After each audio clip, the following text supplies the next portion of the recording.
እግዚአብሔር ለፍጥረቱ ሪስፖንሲብል ነው ብለህ ታስባለህ? ማለት እንድታስረዳኝ ነው ወይ? አዎ እንደዛ ከሆነ ለምንድን ነው የሰው ልጅ ምድር ላይ መጠበቅ ያልቻለው? ባይጠብቀን ነው እንደዚህ አሁን የምንሆነው። ማለት ሁሉም ቦታ ላይ ኤቭሪዋን የሆነ ችግር ውስጥ ነው፣ ስቃይ ውስጥ ነው። ሰው ሃይማኖት የምንከተለው አንድም ለዚህ አይደለም። እሺ ሃይማኖትሽ ኦርቶዶክስ ነኝ አንቺ? አዎ ኦርቶዶክስ ነኝ፣ ግን አሁን ላይ እርግጠኛ ሁሉ አይደለሁም እኔ ኦርቶዶክስ ለመሆንሽ። አዎ ምክንያቱም ኃጢአት ትሰሪያለሽ። ኦብቪየስሊ ሰው አይደለም። ጥሩ ኃጢአት ስትሰሪ እግዚአብሔር አምላክ ይወደዋል? አይወደውም ተብሎ ነው የሰማው እንጂ እኔ አላየሁትም አላውቀውም። የሰማውን ታዩና አሁን አንቺ ወደ አንቺ ነው የማደርገው። ከአንቺ ስለሆነ ጥያቄ የተፈጠረው አንቺ ነው። አንቺ ክርስቲያን ነሽ፣ ኦርቶዶክሳዊ ነሽ እና ደግሞ ኃጢአት ትሰሪያለሽ። እግዚአብሔር አምላክ ኃጢአት እንደማይወድ ታውቂያለሽ? አዎ ተብለን አድገናል። ጥሩ እግዚአብሔር አምላክ ኃጢአት እንደማይወድ እያወቅሽ የምትሰሪው እግዚአብሔር አምላክ አስገድዶሽ ነው ወይስ አንቺ ወደሽ ፈቅደሽ ነው? ራሴ ፈቅጄ ነው የሰራሁት። ጥሩ አንቺ ያን ኃጢአት በሰራሽበት እግዚአብሔር አምላክ ወዲያው ቀሰፈሽ? እየኖርኩ ነው። አላጠፋሽም አለ በሰራሽው ኃጢአት? አልገባኝም። አላጠፋሽም ማለት? አይ በሰራሽው ኃጢአት አንቺ የሰራሽው ኃጢአት አለ አይደለ? አዎ በሰራሽው ኃጢአት እግዚአብሔር አምላክ አዝኖብሽ ቀስፎሻል፣ ገድሎሻል፣ ወዲያው ቀሰፈሽ? አልቀሰፈኝም፣ አልገደለኝም። ለምን እኮ እኔም እኮ ጥያቄ እኮ እሱ ነው። ኤግዚስት ያደርጋል ወይ አለ ወይ አላውቅም። እንዴት ላቅ ይችላል? ጥያቄ ግን ገብቶሻል? ግን የምጠይቅሽ ጥያቄ እየገባሽ ነው? ገብቶኛል። እንዴት ነው የኖርሽ ያለሽው? ኃጢአት እየሰራሽ ነው አይደል? አዎ። ለምን እግዚአብሔር አምላክ ኃጢአት መስራትን እንደማይወድ እያወቀን እሱ የአንቺን ኃጢአት እየተከታተለ ለምንድን ነው ያላጠፋሽ? አንቺን እስካሁን ለምን አቆየሽ ለሚለው ጥያቄ መልስሽ ምንድን ነው? መልሴ አላቅም። ይኑር እግዚአብሔር ይኑርም አይኑርም አላቅም። አሁን ላይ ነው የኔ መልሴ። እሺ ማን የፈጠረሽ? አላቅም። እንግዲህ እግዚአብሔር ነው ተብለን ያደግነው። ስለዚህ እግዚአብሔር የተባለውን ታዩና አንቺ የምታምኚውን ማን የፈጠረሽ? አላቅም። አንተ ፈጠረኝ፣ እየኖርኩ ነው ተፈጠረኝ እኮ። ከየት እንደመጣሽ አታውቂም? እናት አባትሽን ማን ፈጠራቸው እኮ አናቅም። እኛ እዚህ ጋር ነው ራሴን ያገኘሁት፣ እዚህ ነው በቃ። መጽሐፍ ቅዱስ ታነቢያለሽ? አዎ መጽሐፍ ቅዱስ አለኝ። ስታነቢ ምን ትረጃለሽ? ምንም ሴንስ አይሰጠኝም። ጅስት የሆነ ሰው የጻፈውን ነገር ነው በቃ። ማን የጻፈው? የሆነ ሰው እምልህ በቃ ምንም ለእኔ ሴንስ አይሰጠኝም። ባነበውም ባላነበውም አንዳንዱ ርዕሱን እየዘለል ነው አንሂዳ። የሆነ ሰው የጻፈው ማለት የሆነ ሰው ማን ነው? ኦፊስ ሰው አይደለ የጻፈው እኮ። የሆነ ሰው ማን ነው? አንድ ነገር ስትናገሪ እህታችን ይኸውልሽ፣ ለወደፊቱ ስትናገሪ የሆነ ለፍልስፍና መሰረት አለው፣ ለመፈላሰፍም እግዚአብሔርን አልቀበል ለማለትም መሰረት አለው። ማወቅ ያለብሽ ነገር ማለት አሁን የሆነ ሰው ነው የጻፈው፣ ሪዝነብል መሆን አለብሽ አይደል? እንዲሁ ዝም ብሎ በቃ እንዲህ ነው ማምነው እንዲህ ነው የምቀበለው የተባለ እኛ እንደዛ ስላለን እውነት አይቀየርም። ስለዚህ አሁን ረጋ ብለሽ የሆነ ሰው እስኪ የሆነ ሰው ማን፣ ይህም በደማክቶ ማወቅ ይቻላል። ሁለተኛ ረጋ ብለሽ ቤተሰቦች ኦርቶዶክሳውያን አንቺም ኦርቶዶክሳውያን ከሆንሽ ያልገባሽ ጥያቄ ካለ መጀመሪያ ጸሎት መጸለይ፣ ሁለተኛ ነገር በቀና ልቦና ቅዱሳት መጽሐፍትን ማንበብ። ከእውነት ጋር አትጋጪ። ሰው ከእውነት ጋር ካልተጋጨ ተፈጥሮን አይቶ ራሱ መረዳት ይቻላል። ለምሳሌ ፀሐይ ሌሊት አይወጣም፣ ፀሐይ የሚወጣው ቀን ነው። ክረምትና በጋ አለ። ዛሬ ቅዳሜ ነው፣ ዘሎ እሑድ ወደዚህ ሊመጣ አይችልም። ይህን ሁሉ ስርዓት የሚመራው ማን ነው? የተባበሩት መንግስታት ድርጅት ነው። እታችን እየሰማሽ ነው? አዎ እየሰማሁ ነው። ማን ነው የሚመራው ይሄንን ስርዓት? ክረምትና በጋ፣ ሌሊትና ቀን ከዓመት ዓመት እያሸጋገረ እየመራ ያለው ማን? ይህን ጋይድ እያደረገ ያለው ማን? ኔቶ ነው?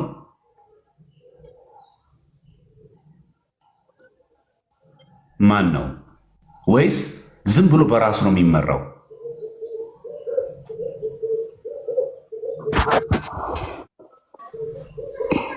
አይ በቃሽ። እንደዛ ብታየው ረጋ ብለሽ ይኸውና ብታነቢ ጥሩ ነው። እንደው በጣም ከዚህም ደግሞ ምናልባት የፍልስፍና መጽሐፍቶችን ታነቢያለሽ እንዴ? አይ አላነብም እንዲሁ። እኔም እኮ የጠየቅኩ ለዚህ ነው። ምንም ሪዝን የለኝም፣ ግን ከተወሰነ ጊዜ በኋላ ማመን አቆሚያለሁ ራሴን ሳየው እና ከምን አንጻር ይመስልሻል? ከጓደኞችሽ ነው ወይ? ከምታዩ ቪዲዮ ነው ወይ? በህይወትሽ ከገጠምሽ ነገር ነው ወይ? ከምን አንጻር ነው? አይ የሚታይ ነገር የለውም፣ ዝም ብለን ነው የምናምን አይደለ? እና ያ ነገር አልገባኛል። ለምንድን ነው የማይታይ ነገር እያመን ያለ ነው የሚለው ነው። በቃ እሺ፣ ለሌሎችን እንትን በል። አመሰግናለሁ። ችግር የለም አየታችን። አሁን አንቺ የምታዩ አንቺ የምታምኒው የምታዩ ነገር ብቻ ነው።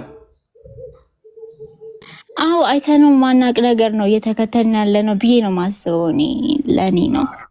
እምነት ምንድን ነው? እምነት ትርጉሙ ራሱ ምንድን ነው? እምነት ማለት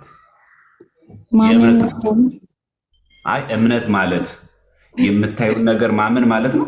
እምነት ማለት የማናየውን ነገር ነው የሚለው ራሱ መጽሐፍ ቅዱስ። አይሽ የማናየውን ነገር ተስፋ የሚያደርግልን። ለምሳሌ አንቺ ለወደፊቱ ምን መሆን ትፈልጊያለሽ?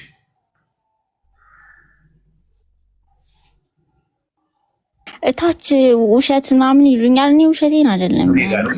አንቺ እነሱን ተይና ከኔ ጋር እኔ ምን ልጠይቅሽ መልስ ታያቸው። እነሱ ለወደፊቱ ምን መሆን እንደምትፈልጊው አላቅም። ምን መሆን እንደምፈልግ ብቻ ትራይ እያደረኩ ነው። ተሰጠው ምን አለሽ? የፐርሰናል ነገር ስለሆነ ይቅርኝ ነገር። እሺ እንበልና ዶክተር ለመሆን ትፈልጊያለሽ እንበል።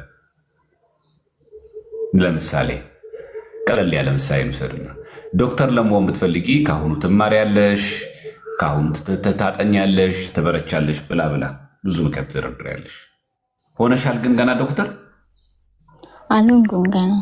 እዚህ ጋር ቆመሽ ነገ ዶክተር እንድትሆኚ ትታምኛለሽ። ገና ያልተጨበጠ ገና ያልተያዘ ነገር እንዴት ታምኚዋለሽ?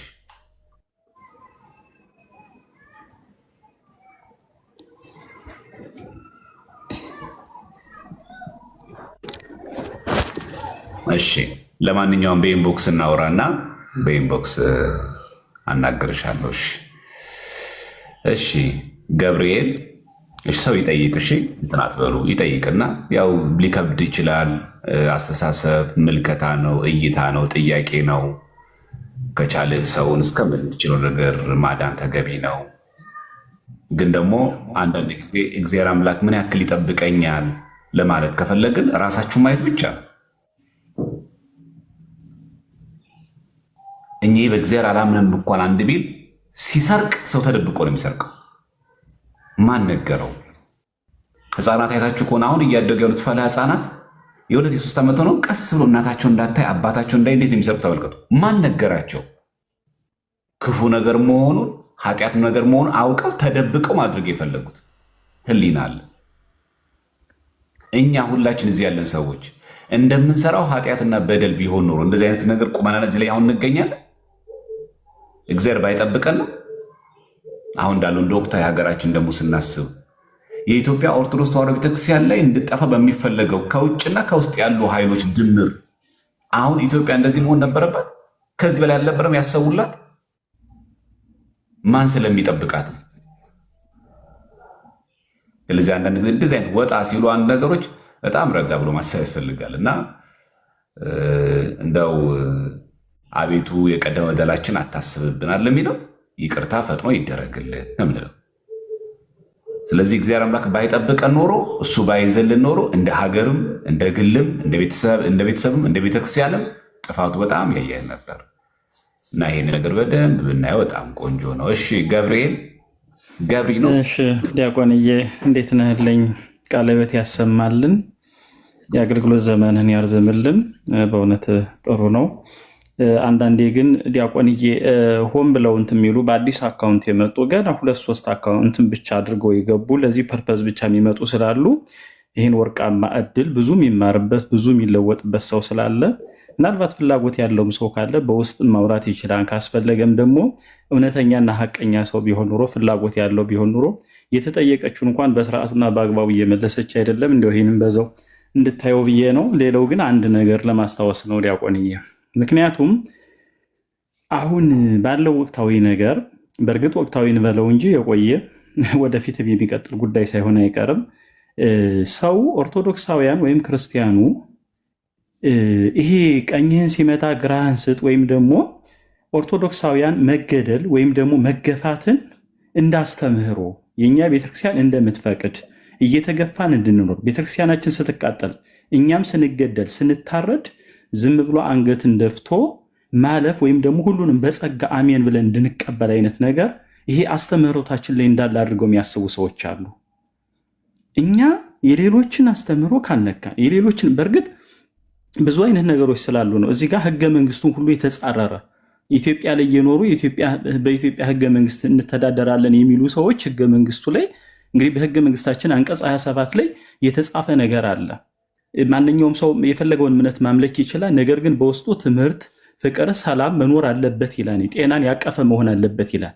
ወረድ ብሎ ንዑስ ቁጥር 5 ላይ ደግሞ እንግዲህ ህግ ሰዎች ካሉ ይህን ሊያርሙኝ ይችላሉ። እዛ ላይ ደግሞ እንደውም ነገር ግን ይላል ይህ የህዝቡን ሰላማዊና ስሜት ሞራሉን የሚነካ ከሆነ ለጊዜው ሊታገድም ሊታቀም ይችላል እስከማለት ድረስ እንኳንስ ግደሉ እስከሚል እንኳንስ መተራረድን እስከሚታወጅ ጅሃዳዊ እስከሚታወጅ ድረስ ማለት ነው። እና እንዲህ አይነት ነገሮች ሁሉ እያሉ እነሱ እንትን እያሉ ነው ያሉ። ነገር ግን የኛ ኦርቶዶክሳውያን ራሳችሁን ጠብቁ፣ ሊገላችሁ የመጣን ተውበሉ ወይም ደግሞ ቤተክርስቲያናችሁን ጠብቁ ሲባል አሁንም ድረስ ያልገባውና ነውር መስሎ የሚታየው ስላለ እንደው ይሄ በየአድባራቱ በየገዳማቱ በየቤተክርስቲያኑ እንደው በቃ ትምህርቱ የሚሰጥበትን በስፋት ግንዛቤ የሚሰጥበትን ለምእመኑ እንደው ድል ቢመቻች እናንተም ቢል ልክ እንደ በቀደመው አሁን በቀደም የተሰጠው ትምህርት ግሩም ነው። ድንቅ ምላሽ ነው የተሰጠው።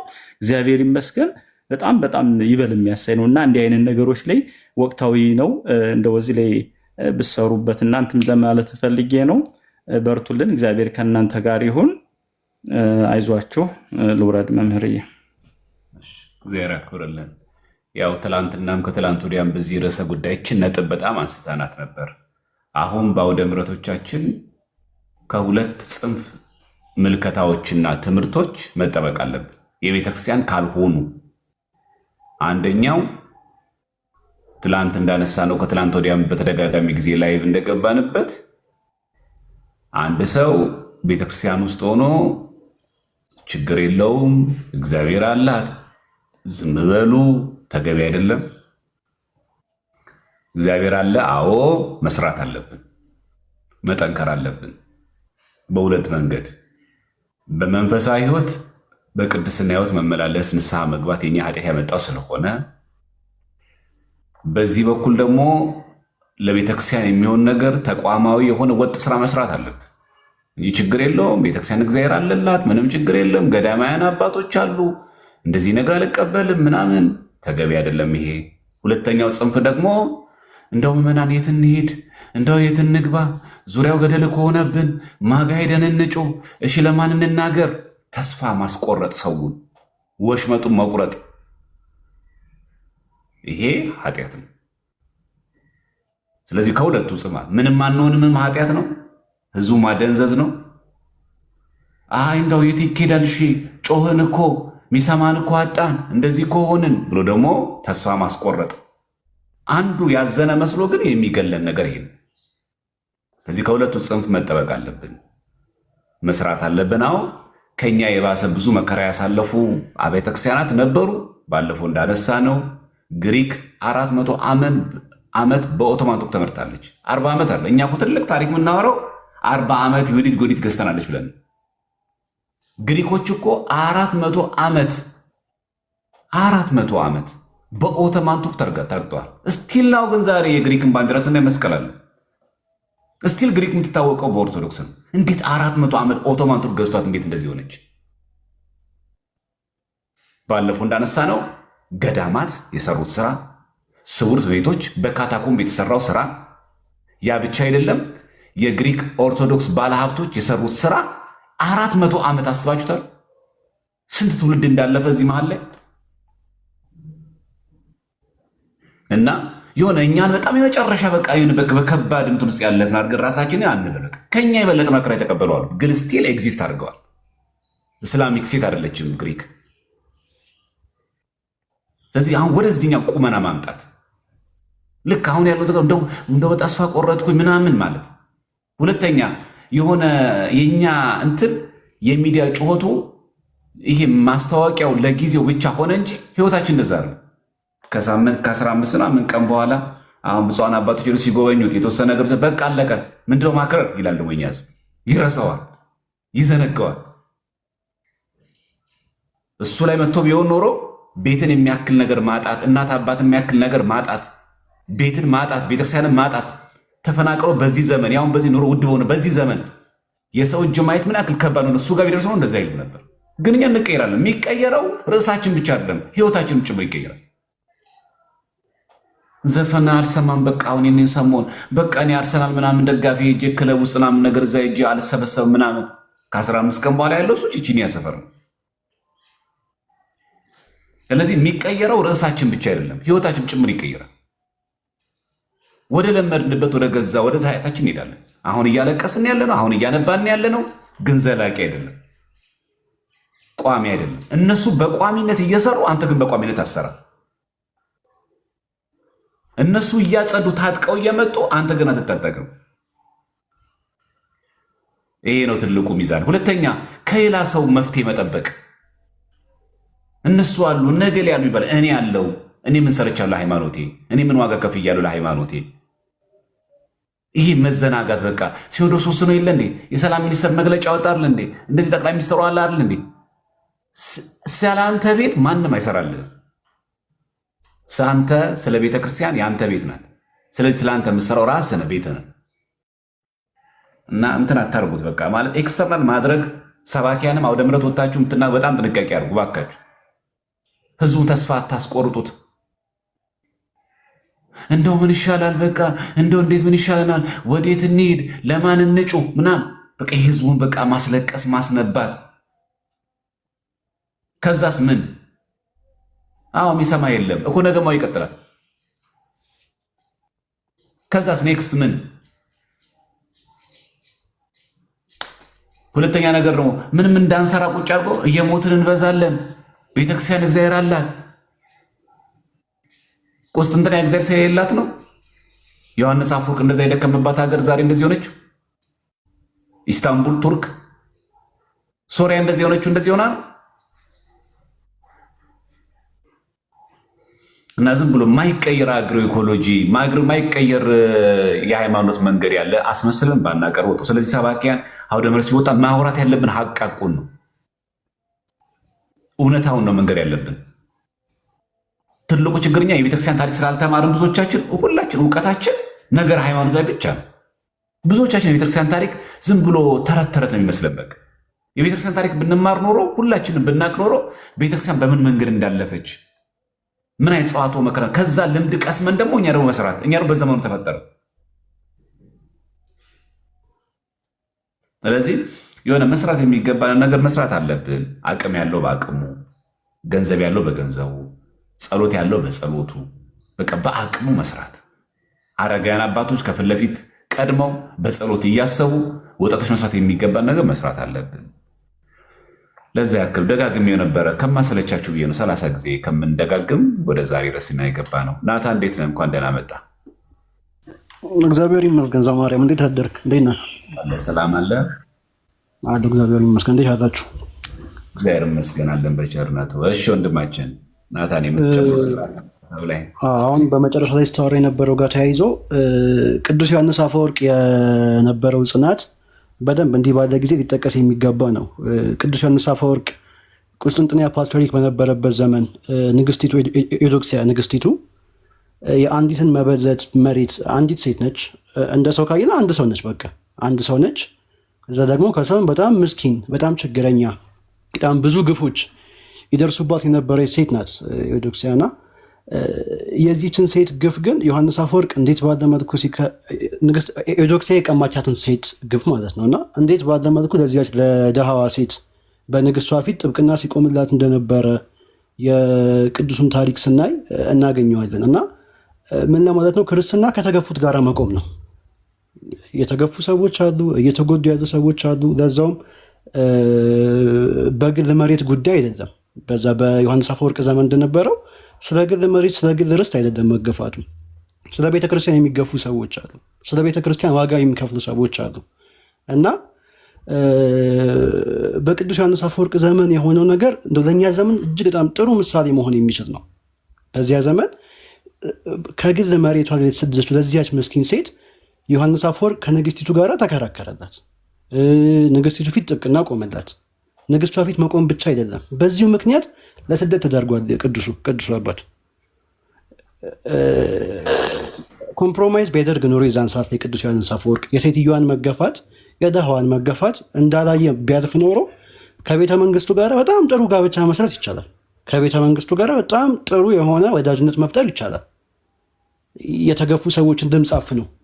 ቅዱስ ዮሐንስ አፈወርቅ ግን ይህን አላደረገም። ይህ በቀጥታ ከክርስትና ትምህርት ጋር ስለሚጋጭ ዮሐንስ አፈወርቅ ይህን አላደረገም። ዮሐንስ አፈወርቅ ንግስቲቱን የገሰጸው ከተገፋችሁ ጋር ነው የቆመው። ይህ ስደትን አምጥቷል።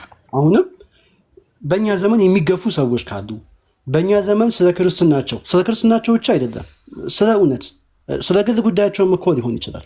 ይልቁን ደግሞ ስለ ክርስትናቸው ዋጋ የሚከፍሉ ሰዎች ካሉ ዋጋ ከሚከፍሉ ሰዎች ጋር እንደው ወደ ሰዎች መጠቆም ሳይሆን ራሳችን የመፍትሄ አካል ሆነን ራሳችን እንደው መከራውን የሚያሻግሩ ሰዎች ሆነን ከነዚያ ሰዎች ጋር አብረን መከራን ልንቀበል ይገባል።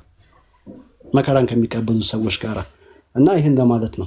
እያንዳንዱ ሰው ራሱን ልክ ችግሩን እንደሚሰማ ሰው ሳይሆን መከራውን እንደሚሰማ ሰው ሳይሆን በቃ ይሄ ቤተክርስቲያን በዚህ መልክ ነው የምትቀጥለው እና ቤተክርስቲያን የምትቀጥልበት ነገር ላይ ሁላችንም አሻራ ማሳረፍ አለብን። ሁላችንም የመፍትሄው አካል መሆን አለብን ለማለት ነው። አመሰግናለሁ።